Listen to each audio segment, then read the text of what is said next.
Let's head back to the voicemail of Truth and Reason.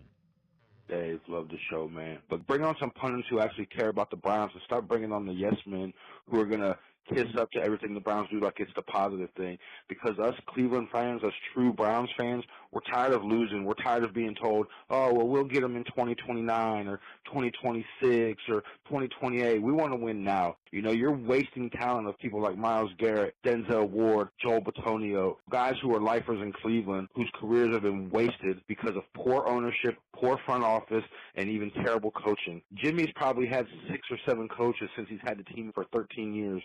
Kevin's had 11 to 15 quarterbacks in the 5 years he's been here. Something's not adding up in Cleveland. What's the problem?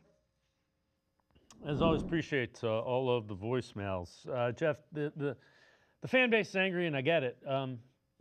You've misidentified quarterback is the reason, and it goes back. You had one who played well, and then he got hurt, and then you went and you thought you were upgrading, and that was a disaster. And yeah, I'm referring to Deshaun Watson. You got to figure out the quarterback. Yeah, and look, I mean, let's all be honest. And there were several factors. You looked at what was going to be available this year in the offseason at the quarterback market.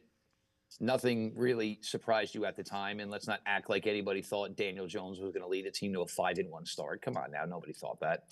And then, of course, there you were, 2nd overall pick, sitting in your hands. And there was one quarterback to be had. And let's be honest, that quarterback right now has led his team to a 1-5 start, and the head coach has been fired. Not saying it's necessarily Cam Ward's fault, but, sometimes things just don't necessarily work. You're geared up, and, this is kind of what it was. And if you go back to maybe what Drew Brees was saying earlier, in the clip you played, he's talking about getting the quarterback first and then maybe building everything up afterwards. Well, the Browns tried to build up a lot of things, a running game, a defense, and then maybe incorporate in, the quarterback. And it may not be the most conventional route, but, I mean, you had to play the hand that you were dealt, and you had to go with what was available at the time. I don't think anybody's necessarily, complaining about this rookie class not having the quarterback. It's always going to be the conversation until you have the quarterback. The Watson trade, forever. It will go down as one of the absolute worst moves in the history of professional sports. But you're past that now. And, the general manager, the head coach, as far as we can all tell to this point, have been given a get-out-of-jail-free card over that move. What goes on and transpires over the rest of the season certainly could, change things one way or the other. But I get, fans being upset, and I get having to wait, for next year or the year after. Nothing's promised in fandom, just like nothing is promised in life. And you just can't control it. I think the problem is they would just like a more consistent effort week in, week out. I think they could live with the fact they should have won the Cincinnati game, but didn't. But then Baltimore dropped 41 on you. Then you beat Green Bay. Then you get 30-something dropped on you by Detroit.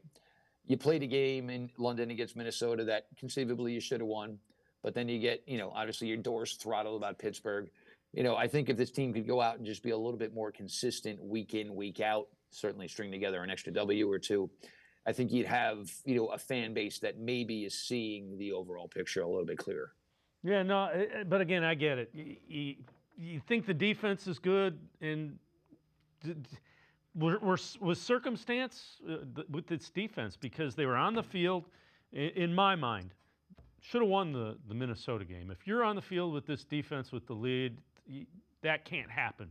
Then the Steelers, it's almost like they game planned around your defensive line. That can't happen if you are going to be an elite defense. The best defense in the league doesn't get game planned around. A top 5 defense doesn't get game planned around. They get game planned around by Aaron Rodgers. Well, if you look at it conceivably last week, the Steelers defense ate the Browns' lunch because they took away the run game. The Steelers offense ate the Browns' lunch because they said, you know what, Aaron Rodgers is going to get the ball, and the ball's going to be at his hand in less than 2 seconds. So we took away the best thing you do on offense, and we took away the best thing you do on defense. What kind of irked me there, and, Miles, look, I get you can take a stand for the defense, But, when someone, oh, what's it like, seeing the opposition's got a lead at the end of the game and they can just pin their ears back in Miles? Oh, it must be nice. Well, really?